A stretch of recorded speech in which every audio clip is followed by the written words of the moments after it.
Nous allons étudier le Daf Nun dans Masechet Baba Kama et nous reprenons à la fin du Daf, même tête Amud Bet, à la Mishnah, à faire Bo, Birshut Yachid, Uftacho le Reshut Arabim, O Birshut Arabim, Uftacho le Reshut Yachid. C'est un trou qui est creusé dans un domaine, mais dont l'orifice extérieur est dans un autre domaine. Donc, soit il a creusé dans le domaine privé et l'orifice est dans le domaine public, ou l'inverse, dans le domaine public et l'orifice est dans le domaine privé, ou entre le trou, la profondeur du trou et l'orifice extérieur, c'est dans un domaine ou dans un autre privé, Haya, dans tous les cas, il sera Haya. Ça c'est l'avis de la Mishnah qui pense que finalement on ne fait pas de distinction entre Reshut Yachid et un autre Reshut Yachid, entre Reshut Yachid et Reshut Arabim. À ce sujet, on a une braïta qui elle va rapporter une marloquette entre Rabbi Ishmael et Rabbi Akiva, Tanor Rabbanan. Celui qui creuse un trou dans le domaine privé, Uftacho les Reshut Arabim, et il fait le trou, il l'emmène jusqu'au Reshut Arabim dans le domaine public. On nous dit ici Haya, il devra payer. Vezehu bor Hamon Batora, et c'est ça le bord dont la Torah a parlé d'Ivray Rabbi Ishmael. Donc Rabbi Ishmael ici parle d'un trou qui est justement à l'orifice qui va dans le Reshut Arabim dans le domaine public. Rabbi Akiva omer ifkir reshuto velo ifkir boro zehu bor Hamon Batora. Nous dit Rabbi Akiva, dans quel cas la Torah nous parle? Elle ne parle pas forcément de l'orifice qui est dans le domaine public. C'est dans un cas où même tout le bord est dans le domaine privé. Simplement, ifkir reshuto, la personne qui a creusé chez lui, a rendu efker tout ce qu'il y a autour du puits, mais il n'a pas été mafkir, le bord. Donc le bord, le puits continue d'appartenir entièrement à la personne. Ici, on va expliquer selon deux avis de la marloquette entre Rabbi Ishmael et Rabbi Akiva, mais ce qui ressort en tout cas, c'est que il est évident que pour être hayab de bord, il faut à la fois que la personne ait un rapport personnel, presque de possession avec le puits, mais d'un autre côté, il ne faut pas que ce soit totalement à lui, parce que si c'est totalement à lui, et que la personne n'est pas censée avoir accès à ce puits, on ne peut pas non plus être mechaïo autour. Donc il faut qu'il y ait un rapport avec le domaine public. Et c'est là-dessus qu'on a ces discussions-là. C'est-à-dire que Rabbi Ishmael a l'air de parler d'un cas où le puits est dans le domaine privé, mais que l'orifice qui fait en sorte que les gens y tombent est dans le domaine public, et c'est ce qui fait que la personne est chaïvet. Et selon Rabbi Akiva, on peut même parler d'un cas où tout le bord est dans le domaine privé. C'est simplement ce qui est autour qui est dans le domaine public, parce qu'il a été rendu FK, et la Gemara va essayer de comprendre exactement ce que veut chacun de ces avis. On a finalement donc Rabbi Ishmael qui insiste sur le fait que le puits arrive et à son entrée qui est dans le domaine public, et on a Rabbi Akiva qui insiste sur le fait que dans la Torah, au contraire, on parle d'un cas où il est dans le domaine privé. Et là-dessus, la Gemara va essayer d'analyser. Et on a deux manières d'analyser. Finalement, la Gemara a l'air de partir du principe que puisqu'on a un Tana anonyme dans notre Mishnah et qu'on a deux Tanaïm qui sont cités dans la Braïta, il est plutôt logique de penser que le Tana de notre Mishnah qui est anonyme est forcément l'un des deux Tanaïm, soit Rabbi Ishmael, soit Rabbi Akiva. Or, dans notre Mishnah, on a vu qu'on ne faisait pas de différence entre le domaine privé, public, public, privé, ou même entre deux domaines privés, ce qui veut dire que la Gemara va déjà comprendre cette braïta de Rabbi Ishmael et de Rabbi Akiva comme étant une braïta dans laquelle un des deux, soit Rabbi Ishmael, soit Rabbi Akiva, ne fait pas de différence entre le domaine public et le domaine privé, et où l'autre ne sera pas d'accord. Et c'est pour ça que finalement, si on lit de cette manière-là, puisque Rabbi Ishmael parle du domaine public, et Rabbi Akiva dit que dans la Torah on parle d'un puits qui est entièrement dans le domaine privé, si ce n'est ce qu'il y a autour, on va avoir deux manières finalement de comprendre cette braïta. Soit si on pense que c'est Rabbi Ishmael qui ne fait pas de différence entre le public et le privé, c'est pour ça qu'il a parlé de public, et vient dire Rabbi Akiva et dire que non, c'est que dans le domaine privé, ou l'inverse. Si c'est Rabbi Akiva qui pense que c'est les deux, non seulement le domaine public, mais même le domaine privé viendra dire Rabbi Akiva, alors que Rabbi Ishmael ne serait pas d'accord avec cela, et dirait que c'est que dans le domaine public. Donc c'est les deux manières de comprendre, soit c'est Rabbi Ishmael, soit c'est Rabbi Akiva qui est le Tana de notre Mishnah, qui pense qu'on ne fait pas de différence entre les deux domaines, les deux Reshuyot, et c'est là-dessus qu'on va apporter donc ces deux lectures. Première lecture, Amar Rabba. Rabba nous dit Quand le puits est dans le domaine public, il n'y a pas de discussion. Quand le puits arrive au domaine public, il n'y a pas de discussion. Maïta'ama, quelle est la raison? Amarkra ki iftah ish bor, c'est marqué dans la Torah, lorsque un homme va ouvrir un puits. Et après c'est marqué o ki ish lorsqu'un homme va creuser. C'est-à-dire qu'avant même de parler du cas où l'homme creuse, la Torah dit que quelqu'un qui est dans le domaine public, et qui a un puits qui est entièrement public, et qui ouvre ce puits sans fermer, les chayav. Ima la pticha chayav, si déjà sous l'ouverture d'un puits, suivi de l'oubli de refermer le puits, à la kriya le kosheken, est-ce que j'ai besoin d'apprendre qu'en creusant, il sera chayav? Et là, aliske pticha, aliske kriya, ba'alo. Donc ce qu'on est en train de nous dire, c'est que c'est justement le fait d'avoir ouvert ou le fait d'avoir creusé qui fait justement cette personne est haïvet. Et ici, on parle dans le reshut arabi dans le domaine public, puisque ici, le puits ne lui appartient pas, ni le trou ne lui appartient pas. Et donc la discussion ne peut porter que sur, et là, les bor birshuto, lorsque le puits est dans son domaine. Rabbi Akiva, ça va, bor birshuto, michayav. Rabbi Akiva pense que même dans son domaine à lui, c'est chayav, c'est parce que c'est marqué dans la Torah, une directive, baal aboishen, quand c'est marqué à la fin, le propriétaire du puits paiera. De là on voit qu'il peut avoir une propriété. Le bord de hitle baalim kamach, la Torah parle également du cas où le puits a un propriétaire. Rabbi Ishmael, ça va, Rabbi Ishmael pense, baal takala, alors qu'à la fin on l'a appelé le baal abor, le propriétaire du puits. C'est pas le propriétaire du puits, c'est le propriétaire des conséquences, et celui qui est responsable des conséquences et de l'accident qui était causé par le puits qu'il a creusé ou qu'il a ouvert. Et donc finalement, là où dans le domaine public il n'y aurait pas de discussion, Rabbi Ishmael continue de penser que le pasuk ne parle que du domaine public, c'est pour ça qu'il parle du domaine public, Rabbi Ishmael, et Rabbi Akiva qui parle du domaine privé, il vient de dire que même dans le domaine privé, on serait chayav, donc le Tana de Misha serait Rabbi Akiva, qui ne ferait pas de différence entre privé et public. On dit au passage, et là, Maïzéhu bor avant Batora de Kama Rabbi Akiva, Zéhu bor shepatar bo akatov techila et tachomi, la dit pourquoi alors, dans les mots de Rabbi Akiva, on a l'impression qu'il n'y a que ce cas-là qui est celui de la Torah. Zéhu bor avant, c'est le bord qui est cité dans la Torah. La Gemara dit non, Zéhu bor shepatar bo akatov techila et tachomi.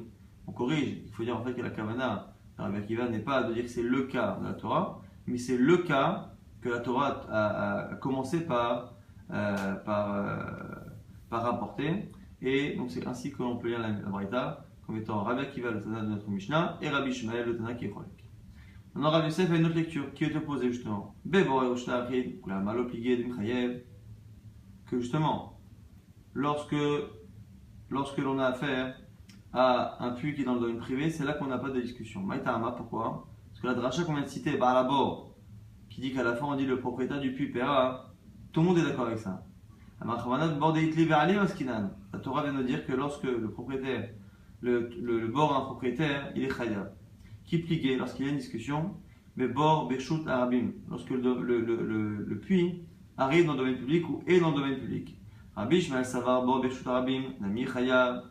Rabbi Ishmael vient étendre le chiyuv même au domaine public, c'est pour ça qu'il a parlé d'un bord qui arrive dans le domaine public. Comme c'est marqué, les cas où on dit que l'homme a ouvert un puits ou qu'il a creusé, pour nous apprendre que dans les deux cas c'est dans le domaine public. Ima la pticha, chayav la kriya le kol sheken, on fait le même kol vachomer. Si déjà en ouvrant il est chayav kol sheken en creusant, et là shaliske pticha, liske kriya, balo c'est pour nous dire que dans les deux cas c'est un cas dans le domaine public. Rabbi Akiva, ano mitzrach tzriche, et Rabbi Akiva qui ne serait pas d'accord et qui penserait que dans le domaine public, on n'est pas chayav. Alors pourquoi on a dit au kiftah, au kiiché? Pourquoi? Si je t'avais dit que lorsqu'un homme ouvre un puits sans refermer, avamina, j'aurais dit potar ou des sagalébé qui souillent. Comme il n'a fait couvrir, lui, ça suffit qu'il recouvre.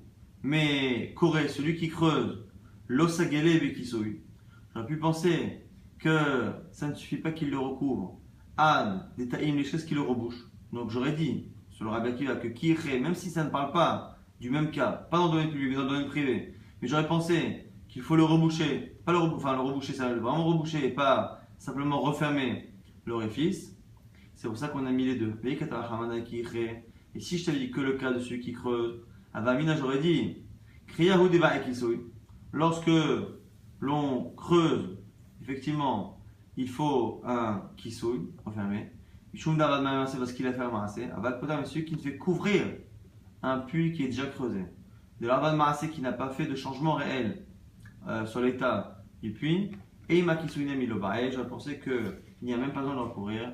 Kamash malan. Donc, du coup, là où Rabbi Ishmael va dire de qui iftar, de qui iché, que finalement ça nous apprend qu'il y a également un chiyuv dans le domaine public, Rabbi Akiva va utiliser ces expressions qui iftar, qui iché, pour nous apprendre que même dans le domaine privé, j'ai besoin de t'apprendre qu'à la fois celui qui creuse, à la fois celui qui ouvre un puits, a l'obligation de refermer et pas plus. J'aurais pu penser en enseignant un qui n'a pas l'obligation de refermer, j'aurais pu penser en enseignant un que l'autre, mais là c'est pas suffisant de refermer, comme je me dis que les deux ont l'obligation, mais pas plus, de refermer le trou qu'ils ont creusé ou le trou qui a été ouvert. Mais là, encore une fois, selon Rabbi Akiva, on resterait dans le domaine privé. Donc encore une fois, si on résume, alors on va terminer déjà cette chita. Vela maïze ubor amobatora de kamar Rabbi Ishmael. Alors pourquoi Rabbi Ishmael a dit sur le cas de Reshut Rabim que c'est le cas qui est cité dans la Torah. Ze ubor shepatavar katou trila nezakim. Pareil, là aussi c'est la même réponse. C'est-à-dire que c'est le premier cas que la Torah a cité. Ça ne veut pas dire que c'est le seul cas de la Torah. Donc encore une fois, pour faire en sorte que les deux Tanaïm qu'on a cités dans la Braïta ne soient pas différents du Tana anonyme de la Mishnah, en sachant que le Tana de la Mishnah n'a pas fait différence au domaine privé et domaine public, la Gemara se sent obligée d'imaginer qu'un des deux Tana est forcément comme le Tana de la Mishnah, donc qui pense qu'on ne fait pas différence entre domaine public et domaine privé. Comme Rabbi Ishmael dans la Braïta explique la Torah comme parlant d'un domaine public, Rabbi Akiva d'un domaine privé, on va avoir donc deux lectures possibles. Soit on dit que tout le monde est d'accord dans le domaine public, tout le monde est d'accord dans le domaine public que c'est Chayav à cause de Kivtar et de Kirché. Donc comme tout le monde est d'accord dans le domaine public qu'il est Chayav, la question c'est est-ce que dans le domaine privé également ou pas. Rabbi Ishmael qui parle du domaine public, c'est pour dire que ça se restreint au domaine public. Rabbi Akiva vient étendre ça au domaine privé et donc Rabbi Akiva serait Tana la Mishnah. Ou l'inverse, tout le monde est d'accord dans le domaine privé et donc Rabbi Akiva qui vient dire que la Torah parle du domaine privé, elle ne parle que du domaine privé. Rabbi Ishmael qui parle du domaine public vient dire que ça s'étend même au domaine public, donc le Tana de la Mishnah chez nous serait Rabbi Ishmael. Donc c'est une marque ici, Amoraïm, à savoir qui pense quoi dans cette braïta. Maintenant, on va voir une kouchia sur la vie de Rav Yosef. Rav Yosef qui disait encore une fois, c'était la deuxième lecture, que lorsque tu es dans le domaine privé, personne ne discutait. La question c'est est-ce qu'on est en même au domaine public. Mais il va faire Bor Beshut Arabim, Ouf Tacholer Shut Yachin. On a une braïta qui dit celui qui creuse un puits dans son terrain, mais qui arrive, dont l'orifice est dans le domaine public. Donc, Mechela, quand on fait Bor Beshut Arabim, l'inverse, il creuse dans le domaine public. Ouf Tacho, et l'ouverture se situe dans le domaine privé. On nous dit quoi? Patour, il est dispensé. Et même s'il n'a pas droit de faire ainsi.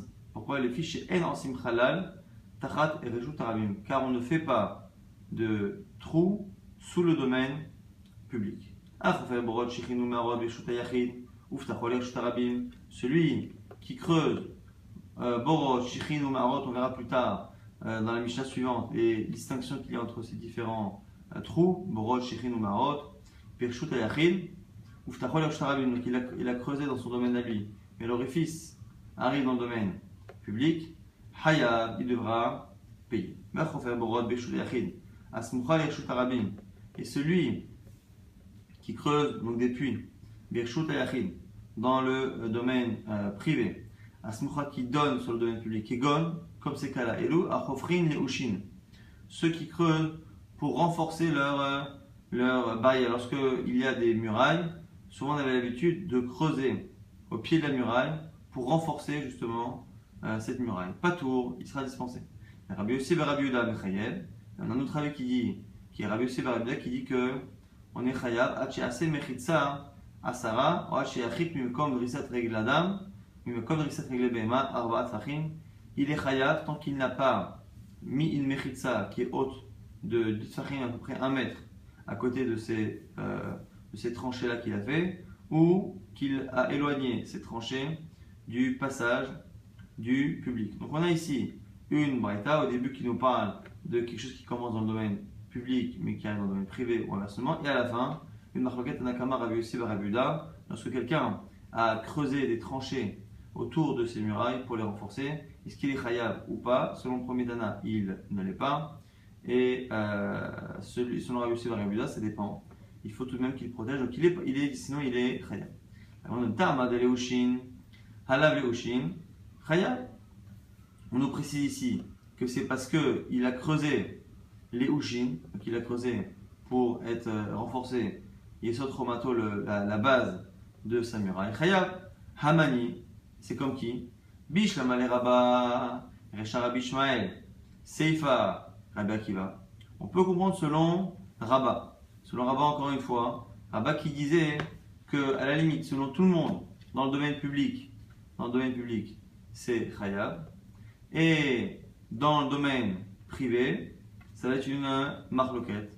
Selon Rabbi Akiva, oui, alors on nous dit la Gemara, selon Rabba, le début de la Mishnah qui dit que Bor Birshuto, on a dit que Bor Birshuto Rabim, Uftacho le Reshut Yachid, un trou qui est creusé dans le domaine public et qui arrive dans le domaine privé, on a dit que c'est pas tôt, c'est parce que ce serait Rabbi Ishmael. Seifa à la fin qui nous dit que lorsque c'est dans le domaine privé, à ce moment-là, c'est Rabbi Akiva. Et là, les Rabbi Yosef. Mais selon Rabbi Yosef, Bish, la Masefa, Divrei Akol.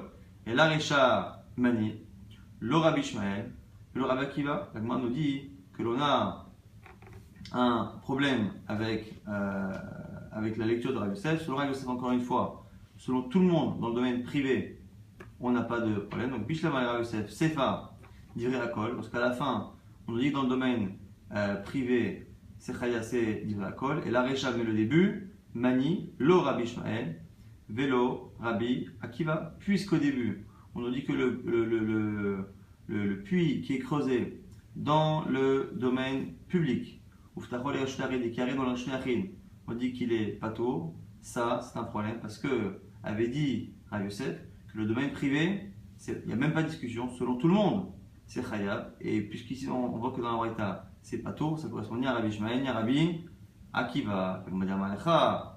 Rabbi Yosef te répondrait Kula divrei akol. Il dit non. Toute la Mishnah, elle est entièrement comme Rabbi Ishmael et comme Rabbi Akiva. Vereisha, shelo ifkir, lo reshuto, velo boro. Et le début qui pose problème et qui montre qu'il est pato, c'est parce qu'il n'a pas été mafkir ni son reshut, ni son puits. Encore une fois, selon Rabbi Akiva, il faut tout de même, pour qu'on soit chayav dans le reshut yachid, lorsque le trou est creusé chez lui, il faut au moins que le domaine qui est autour soit rendu efker par le propriétaire pour qu'il puisse être accessible aux gens et qu'il soit chayav. Ici, nous dira Rabbi Yosef, pourquoi la borne n'est pas tour? Parce que le domaine qui est autour est entièrement reshut yachid, et donc du coup le trou est en reshut yachid. Et autour également, il n'y a pas de raison qu'il soit chayav, c'est pour ça qu'il est pas tour. On a dit, Ravashi nous dit, Ashtad ou Kimta, Rabbi Yosef, les divrei akol, les Rabbanami, l'Otukma Ketanae. Maintenant, nous dit Ravashi que tu as dit que la Mishnah, elle peut être lue comme tout le monde, selon Rabbi Yosef. Tu as qu'à dire ça aussi comme pour Rabba. Mideracha Rabbi Ishmael, Sefanami, Rabbi Ishmael.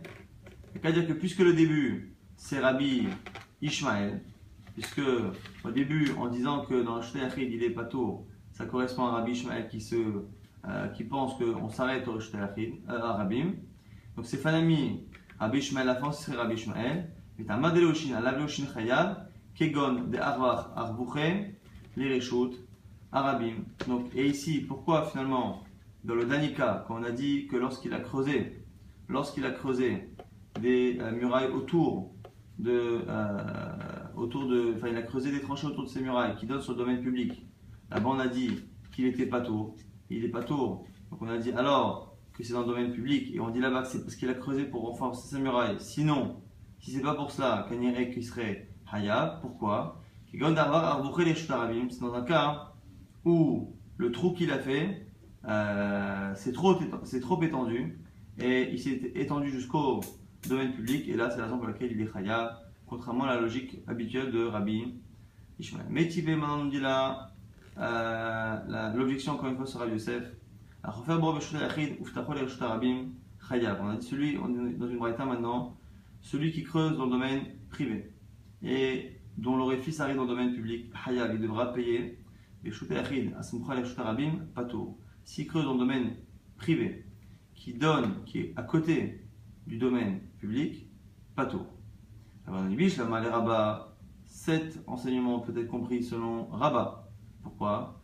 Parce que c'est Rabbi Shmuel Kula, Rabbi Shmuel, encore une fois selon Rabat, on est en train de nous dire quoi? Que Rabbi Shmuel pense que dans le Reshut à Rabim, domaine public, on est Hayab. Maintenant, et là les Rabbi Yosef. Rabbi Yosef qui pense que dans le domaine privé, tout le monde est d'accord que c'est Hayab.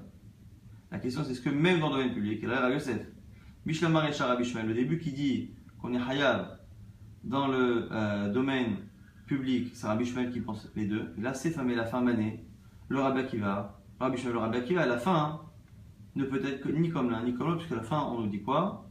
On nous dit que si c'est dans le domaine privé, c'est pas tout. Or, Rabbi Yosef pense, que dans le domaine privé, tout le monde pense que c'est Hayab.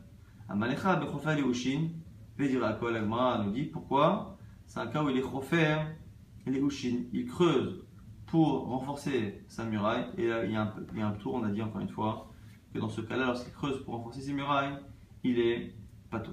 Tanora Bana Nouvelle Braïta, Chafar ou Patar, ou Massa la Rabim, celui qui creuse un puits, et donc il creuse dans le domaine public cette fois, et il dit à tout le monde voilà, j'ai creusé un puits dans le domaine public, et il est disponible pour vous, débrouillez-vous, pato. Il ne paiera pas les conséquences de ce puits. Chafar ou Patar, Massa la Rabim, dans le cas où par contre il a creusé, il a ouvert un puits et il ne l'a pas légué au public, Hayab, il sera responsable parce qu'il n'a pas prévenu les gens. On voit que Nechonia, Chofer Borot, Nechonia qui est un tzaddik qui avait l'habitude de creuser des puits sur la route de Jérusalem pour que les gens qui aillent faire la mitzvah de pèleriner puissent avoir accès à l'eau. Et qui lui, qu'est-ce qu'il faisait? Il creusait et encore une fois, il faisait à chaque fois des annonces pour léguer ses puits au public.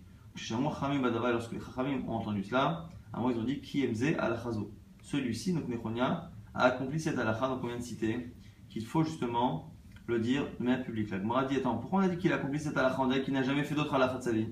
Alachazo betulo, parce qu'il n'a fait que cette halakha. Et la ima af alachazo, non, il faut dire qu'il a fait même cette halakha qui est un peu moins connue, mais en tout cas il l'a appliquée comme il faut. Nouvelle Braïta Tanora Banama Sebebito chez Nechonia Chofer Shechin. C'est l'histoire de la fille de ce Nechonia Chofer Shechin qui creusait des trous donc pour donner de l'eau en Galim. Shinafla le Borgadol, elle est tombée dans un grand puits. Va Oveodiao et Rabbi Chania Ben Dosa. Ils sont venus voir Rabbi Chania Ben Dosa qui était habitué à faire des miracles avec cette filote. Et ils lui ont dit une première fois Sharish Namar Lahem Shalom. Il leur a dit ça ira bien, qu'elle soit en paix. Shniama, Shalom, la seconde fois, il a dit la même chose. Klishit, la troisième fois, il a dit Amalahem, Alata, elle est déjà remontée du puits. Alors qu'il n'était pas présent, il était à distance. Amrola, et quand ils sont revenus, effectivement, elle était remontée. Elle lui a dit Mais Aïlar, qui t'a remonté? Amrola, elle a dit Lahem, Zachar, Shel Al-Hilim, Izdamenli, Vezaken Echad Manigo. Je suis tombé sur un bouc qui est venu s'approcher du puits avec son maître et qui m'a vu, qui m'a entendu, qui m'a fait remonter. Amrola, ils lui ont dit à ce moment-là, Rabbi Chania Ben Dosa, Navi Ata, est-ce que tu es prophète? Pour savoir à distance qu'elle était sauvée. Amalem, il leur a dit Le Navi Anochi, non, je ne suis pas prophète. Velo Ben Navi Anochi, je ne suis pas le fils d'un prophète, je ne suis pas un apprenti prophète plutôt. Et la Kara Marti, mais simplement j'ai raisonné. Comme ça j'ai dit en tout cas. Et ici on va voir dans les commentaires deux avis. Est-ce que c'est un raisonnement? Ou est-ce qu'il a dit ça sous forme de prière? Davash, Adot Sadik, Mitzaerbo, Ikashel, Bozaro. Est-ce que c'est possible que l'objet, le type d'objet pour lequel cet homme-là se fatigue toute sa vie pour faire des mitzvot et proposer aux gens de l'eau pour aller à Jérusalem, est-ce que c'est possible que ce même type d'objet, donc ces puits, fasse en sorte que sa fille meure? Donc soit certains pensent que c'était un raisonnement, et donc il a deviné que la manière qu'a Hachem de se comporter exclut ce type de choses, donc il a déduit qu'elle allait être sauvée, qu'elle était sauvée. Et il y en a qui disent que c'était une fila, une demande à Hachem.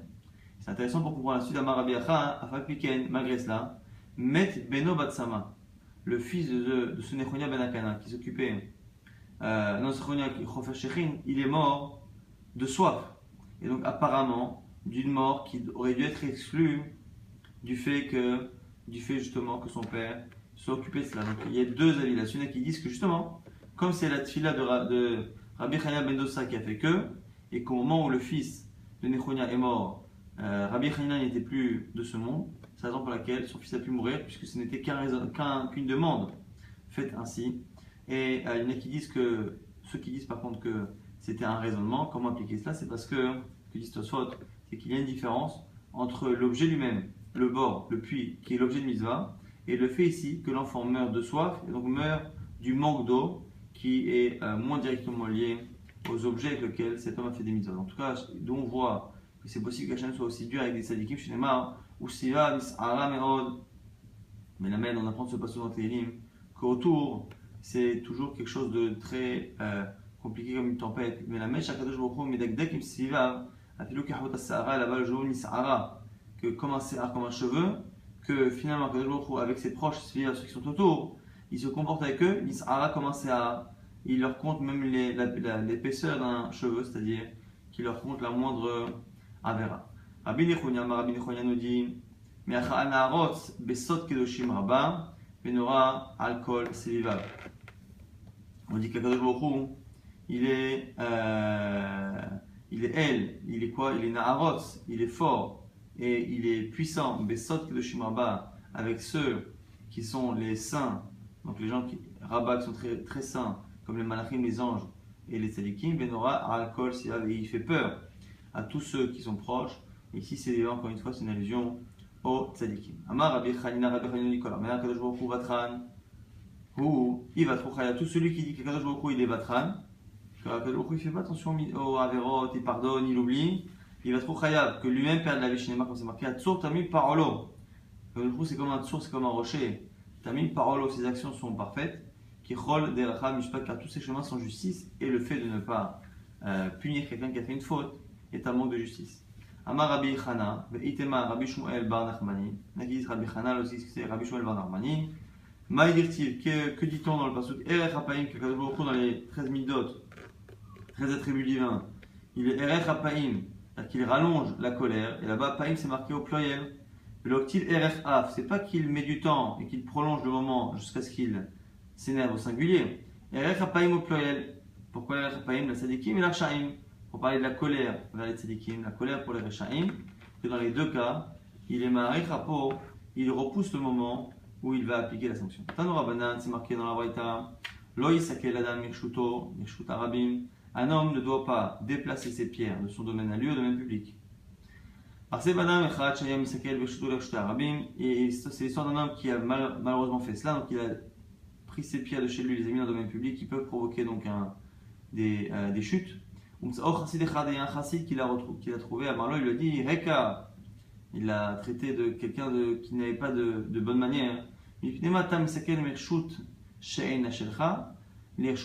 Pourquoi déplaces-tu tes pierres d'un domaine qui ne t'appartient pas à un domaine qui t'appartient? Alors là, ici, c'était une manière de se moquer de lui. Il s'est moqué de lui. Mais on ne s'est pas rendu compte. Et la personne en question n'a pas réalisé que dans cette moquerie, il y avait une petite annonce de quelque chose. Parce qu'il lui a dit pourquoi tu déplaces des pierres d'un endroit qui n'est pas le tien, alors qu'il le déplaçait de chez lui, à un endroit qui est le tien, qui est domaine public, alors que ce n'est pas le sien. Donc il a dit l'inverse. Le Yamim, et quelques temps plus tard, cette personne a eu des problèmes financiers, a dû vendre son terrain, et du coup, n'ayant plus de maison, cette maison effectivement n'est devenue plus la sienne, et par contre, il est obligé de vivre dans la rue, qui est devenue la sienne, et il tombait sur ses propres pierres qu'il avait posées. Amar, il a dit, il a fait un mali auto chassid, et il a fait tchouva, il s'est dit, tiens, ce chassid que j'ai rencontré a eu raison, non seulement de me dire que c'était pas bien ce que je faisais, mais de me dire que l'endroit où j'enlevais les pierres n'était pas le mien, ou ne serait pas un jour le mien, et celui où j'y mettais serait le mien. Ça, c'est la petite histoire pour terminer la Mishnah précédente. Nouvelle Mishnah, celui qui creuse dans le domaine public et dedans tombe un shor ou un hamor, un taureau ou un âne, hayab, il devra payer.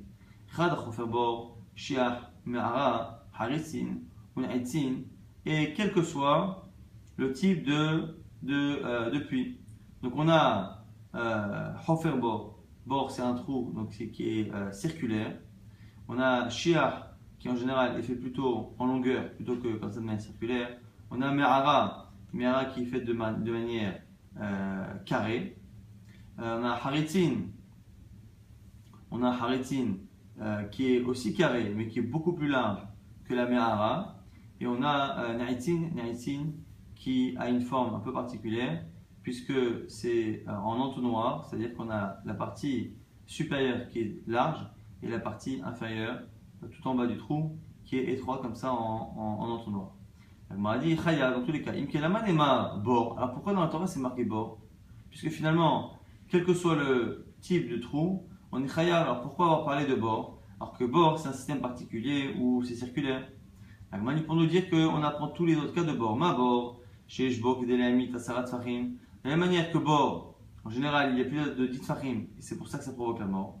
Afkol, tous les autres cas, chez Shbok, Delamit, il faut aussi qu'il y ait dit Fahim, et que ça provoque la mort. Yeshbolamit, Asarat Fahim. Du coup, Ayob Tuchim, Asarat Fahim, s'il y a moins qu'Asarat Fahim, Benafal et Tuchoshor Hamarumet, et que l'animal est tombé et mort, pas tout on ne paiera pas. Im Uzak, Bo, Hayav, si c'est blessé, on paiera parce qu'on accepte l'éventualité qu'il y ait une blessure à moins de 10 tfachim, à peu près 1 mètre. Amarav, Rav nous dit Bor shechiva ala Torah lehavlo velo lachavato. Ce que la Torah a rendu chayav pour le trou, c'est pas à cause du choc avec le sol, mais c'est à cause de l'air qu'il y a dans le puits ou du manque d'air qu'il y a dans le puits. C'est pour ça que l'animal meurt et c'est en cela que la Torah nous a rendu chayav. Alma kasava chavata karka olam hu demaskele. Pourquoi? Parce qu'il faut que chavata, lorsque l'animal meurt parce qu'il a eu un choc, il tombe, il a eu un choc et après il finit par mourir. Chavata, c'est le carcasse, c'est le sol et le sol appartient, le fond du sol, le fond du trou appartient au monde. Donc on ne peut pas être mechayev quelqu'un. Maintenant, Shmuel n'est pas d'accord. Non seulement la Torah rend chayav à cause de l'air ou du manque d'air qu'il y a dans le trou, mais a fortiori sur Havata, sur le choc qu'il y a. Même Thomas, si tu me dis la Havata, Amra Torah, Velo Lavalo, si tu me dis que tu n'es pas d'accord, tu veux dire comme Rav.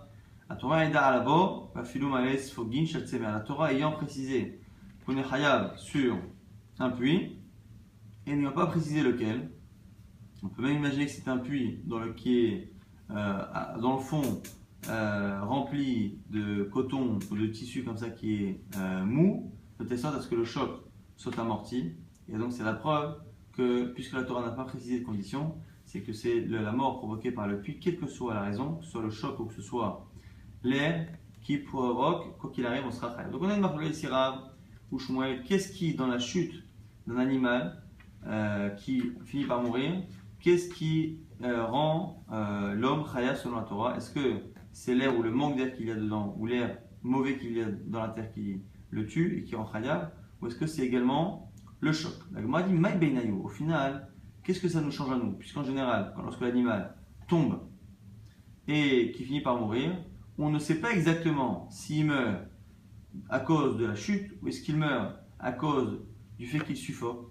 Et on ne sait pas et on ne le saura pas finalement. Et donc du coup, puisque lorsque l'animal tombe dans un trou et qu'il meurt, on va dire qu'il est chayav, mais on ne saura pas si c'est l'un ou l'autre. Mais Benayu que ça change. Et Benayu dit la Gemara, des avad gova dans le cas où au lieu de faire un trou, on fait un monticule. Birchut Ravi dans le domaine public. Les Rav, Govalo Michayev, selon Rav, c'est pas les chutes qui rendent chayav le propriétaire ou le coupable, mais c'est le manque d'air. Et là ici, si on fait un monticule qui est haut, que l'animal monte et tombe, à ce moment-là on ne sera pas chayav. Shmuel a Gova, selon Shmuel qui dit qu'on est chayav sur le problème de la suffocation de l'animal, mais aussi sur la chute, il y a une chute d'un monticule de 10 tfachim, de la même manière qu'il y a une chute en face d'un trou de 10 tfachim de profondeur. Maïta Madera. Pourquoi alors du coup Rav pense que c'est seulement l'air? Parce que là-bas c'est marqué Venafal Shamasham Rohamor, celui qui creuse, qui ouvre, et là-bas il tombe un animal. Le fait qu'on parle là-bas de tomber sous-entend que c'est que lorsqu'on va dans un trou qu'on est chayav et pas lorsqu'on va dans un monticule. Hachi Paul Bedayanefila. Il n'a pas là-bas, ça sous-entend que c'est vers le bas et donc il n'y a qu'un trou. Et donc c'est quoi ce qu'il y a typiquement dans un trou qu'il n'y a pas dans une montagne, dans une petite monticule? C'est justement le problème d'air. L'Ishmoel Venafal, Kol Deu Mashma, et selon Shmuel, il dit non, Venafal tomber, c'est tomber d'une hauteur. Donc soit tomber du niveau du sol vers un trou, soit de tomber d'un monticule vers le niveau du sol. Maintenant, on va nous rapporter une Mishnah qui va poser problème justement à Rav. Rav a dit que c'est que le problème de suffocation qui rend chayav l'homme, mais pas la chute. La nous dit dans la Mishnah, c'est marqué Imken Lama Neymar Bor. On a dit pourquoi c'est marqué Bor dans la Torah. Ma Bor Sheish Bo Kedelamit, Af Asat Fahim, Af Kol Sheish Bo Kedelamit. De la même manière que le puits, c'est 10 Fahim de profondeur, pareil, pour tout le reste, il faut 10 Fahim. Alors, Bishama Shmuel, Af Kol Leatu Yegova. Selon Shmuel, qui dit qu'on est chayav sur un trou ou sur un monticule, je comprends. Qu'est-ce qu'on apprend de bord? C'est que non seulement une profondeur de 10 Fahim, quand chayav, mais même une hauteur de 10 Fahim pour un monticule, c'est chayav. Et là, les Rav, Afkol la Touyemai. Mais selon Rav, puisqu'il n'y a que un cas d'un trou qui peut rendre chayav, c'est quoi Afkol? Qu'est-ce qu'on vient d'apprendre d'ailleurs? On va dire la Touye Charetzin ou Naitzin. C'est pour nous apprendre les autres trous. On a dit Charetzin, Naitzin en fonction des formes, des trous carrés, longueur, large ou pas large. C'est dans ces cas-là qu'on apprend que même là-bas, c'est 10 Fahim. Maintenant, on va dire Charetzin ou Naitzin Beida Katanelehu. Mais attends, Charetzin ou Naitzin, c'est déjà marqué dans la Mishnah. On va dire, tu as raison. Tana ve'adam mefaresh. Même si on a cité au début de la Mishnah, Borot, Charetzin, Naitzin ve'choulé, on n'a pas expliqué d'où on savait que c'était chayav. On n'a pas expliqué. Et donc au début, on dit la halakha. Et après, quand on veut apprendre d'où on sait que Charetzin, Naitzin et Sheach ve'choulé sont chayav, on l'apprend justement du fait qu'on est marqué Bor à 10 Fahim et que finalement, Bor, en parlant de Bor de 10 Fahim, c'est de nous apprendre que finalement tout ce qui est 10 Fahim, même Charetzin, même Naitzin, même Sheach, rend Hayat, donc le Tana a donné la halakha et après on a expliqué la source. La Gemara dit Maintenant, pourquoi dans la Mishnah on a précisé tous ces cas? Le cas, donc on a dit le bord qui est rond, après on a précisé Cher qui était en longueur, après on a précisé celui qui est carré, Maharam qui n'est pas très large, après on a précisé celui qui est plus large. Bon, pourquoi tout cela? La Gemara dit on avait besoin de chacun. Pourquoi? Si j'ai enseigné le premier bord qui est rond, j'aurais dit bord Asara ou des Behavla, Mishum, des Ktinu Kricha. Peut-être que le problème du manque d'air ou de l'air mauvais qu'il y a existe dans bord parce qu'il est rond, il est assez étroit. Aval Shiach, mais Shiach qui est plus long, Arir, Eima Asara Lid Behavla. J'aurais pensé qu'à 10 Fahim de profondeur, il n'y a pas de problème d'air. Veitana, si j'ai enseigné Shiach, j'aurais dit Shiach, Asara, ou des Behavla, Mishum Dektin, Aval Mara. Pareil entre Shiach et Me'ara, parce que Shiach est en longueur alors que Me'ara est carré, et donc on a l'impression qu'il y aura moins de problème d'air à l'intérieur. Et pareil, j'ai enseigné Me'ara, Avamina, Me'ara, Asara, ou des là, j'aurais dit pareil pour Me'ara, oui, il y a un problème. Mishum, Dimitalala, parce que elle est creusée et elle est moins large. Aval Charetzin, dès l'homme que Charetzin, qui a tendance à être plus large et plus ouvert vers le haut, et Imaba Sarah Lidbavala, Veitana Charetzin Avamina, Charetzin Asara Hude Idbavala, Mishum Delid Veo Revecha, Miliael, Tfe Mitata. Et j'aurais dit, si j'avais enseigné l'avant-dernier cas, que parce que là-bas c'est une forme rectangulaire ou carrée, mais que dans le dernier cas, où c'est en forme d'entonnoir, et donc dans le bas, il y a finalement une superficie qui est étroite, et qui s'ouvre beaucoup vers le haut, comme un entonnoir qui s'écarte comme ça, à ce moment j'aurais pensé que là-bas il n'y a pas de problème. Où le haut est plus large qu'en bas, j'aurais pensé là j'aurais dit qu'à 10 Fahim il n'y a pas de Hevel, Kamashmat. C'est pour ça qu'on a enseigné que on avait besoin de tous ces cas de la Mishnah pour nous apprendre que les 10 Fahim, qui sont Mechavim pour le Hevel, sont valables pour tous les cas de la Mishnah, malgré le fait que les formes, les largeurs soient totalement différentes. Maintenant, on reprend la Mishnah Nan Hayub Tuchim Asarat Fahim. Lorsque les trous sont moins qu'Asarat Fahim, et que l'animal en meurt, pas tour, on n'est pas tour. Veim ou Zalbossil et se blesse, Chayav.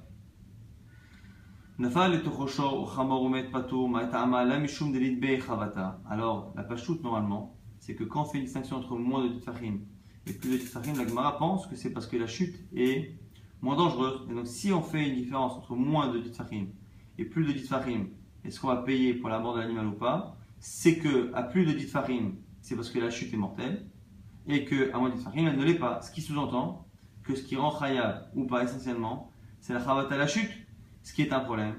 Ce qui est un problème parce qu'on a vu qu'on avait un avis qui pensait que c'était que le Hevel. Rav pensait que c'est que le Hevel. Mishum Dalit Be Havla. On continue de penser selon Rav ici que c'est un problème d'air et qu'à moins de petites farines, on n'a pas de problème d'air à l'intérieur. On dit Achi Imuzakbo Hayav Ha Lit Be Havla. Alors explique-moi du coup pourquoi dans la Mishnah on a dit qu'à moins de 10 farim, on ne paye pas la mort, mais on paye la blessure. Alors si il n'y a pas de problème d'air à l'intérieur, il ne doit pas y avoir de blessure. Soit il meurt pas. La Gemara dit non, c'est pas vrai.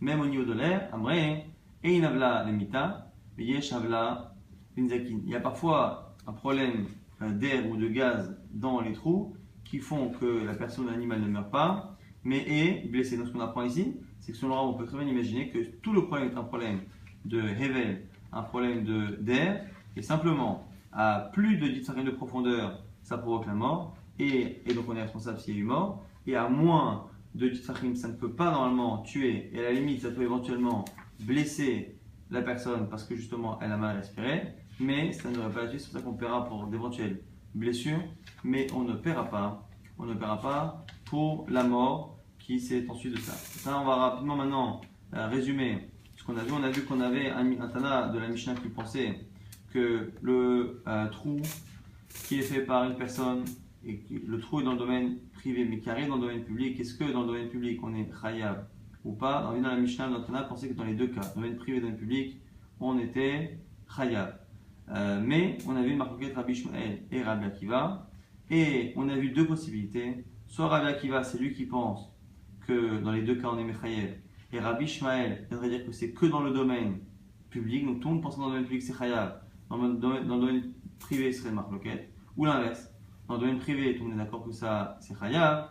La question c'est est-ce que même dans le domaine public ou pas? Rabbi Shmuel penserait dans les deux domaines, Rabbi Akiva penserait que dans le domaine privé. Ça c'est les deux lectures de Rabbah et de Rabbi Yosef sur notre Mishnah et sur la marloquette qui est dans la Braïta entre Rabbi Shmuel et Rabbi Akiva. On a vu que celui qui creuse un puits qui est entièrement dans le domaine public pour se dédouaner, se dispenser de payer d'éventuels dédommagements pour des accidents, doit faire savoir au public que ce qu'il a creusé dans le domaine public appartient à tout le monde, et c'est ce que faisait Rabbi Nechonia Chover Sherin. Après on a vu quelques enseignements de Moussa et d'Agada qui nous disent que Akadosh Baruch Hu est très difficile avec ses vivaves, il est très strict avec ses proches, et que plus on est sadique, plus on peut parfois avoir des punitions qui sont par rapport à des avérotes petites.